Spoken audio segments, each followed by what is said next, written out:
So one thing to really focus on, I think all of the things I went over with our examples in the two-piece, I know there was not a one-piece picture example in that, but all of those same points still apply. So cut, color, etc., making sure that it still is fit correctly.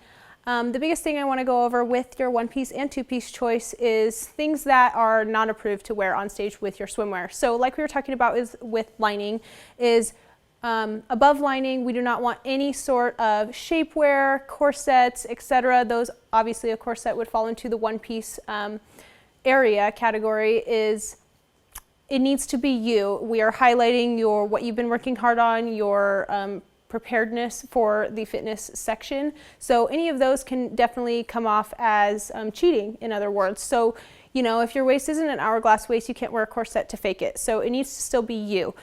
The approved areas of extra help in the swimsuit division, the only thing that we do permit is padding in the cups of the top of your swimsuit. So along again with this is, so continuing with shapewear, padding, etc., going into the only things that we do approve for extra help in the swimwear area is padding in your tops of your swimsuits. So use this with caution. I say to add a little bit of lift and a little bit of enhancement is okay, but do not go overboard. So we don't want, if you have an A cup, to going all the way up to a triple D. We want it to look natural and to still look like you on stage. Again, on the other side, if you are a larger busted woman, you don't need a ton of padding, and it can also be seen as distracting. So give yourself enough to give you a lift and coverage, but not enough to actually add cup sizes to your bust line.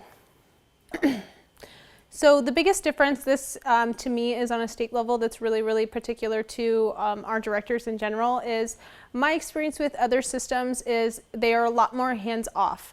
Our system is very hands-on. We have a large staff of directors that give you guidance, they give you education, they help you, and so you don't show up pageant weekend, never having competed in a pageant before, and totally out of the know and show up completely unprepared. They make sure that you're not going to show up to that pageant completely unprepared for what's going to happen to you. You are, if you haven't done a pageant before, you're almost a pageant expert by the time you get there. I think that's a really, really big difference between other systems, and other systems that I've competed in firsthand have that experience. So the next thing I think that really sets us apart is we do have appearance coordination. This is also a big thing that I had never experienced before coming into this pageant. Once you win and you are a title holder, as well as the delegates, sorry. So one of the biggest challenges, I think, with other systems is once you are a delegate and also crowned a queen, coordinating your own appearances was really hard for me. And now in this system, having someone, an appearance coordinator that kind of does all the work for you, is a huge benefit that no other system I have experience with has. So most of the time you are going out into your community, doing all of the groundwork to set up your own appearances and reaching out and creating those relationships yourself. In our system, we do have a coordinator who does all of that for you, and you know, it's kind of to your interest level. If you want to be hands-off and you don't want to do a ton of appearances as a delegate, you don't have to, but if you want to, they're there, and they're there to help you, and they set them up for you.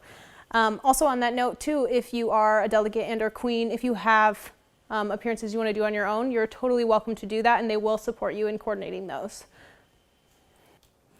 I think at a national level, most of the systems that I've seen, you know, going into America or USA is we are kind of a great mix of both. So I know in USA that you're not required to have a platform. It is encouraged, but it's not a requirement, and there's not a lot of push for that community service aspect. In America, it's the exact opposite. It is more focused on the community service aspect. There's talent, as well as, you know, interviews a lot more heavy. So I think we are a nice balance of in between, and value-wise is our price points are a lot lower with a lot more value. So you get to have your swimsuit, your stage, you don't have to have a talent, and you do get to participate in community service.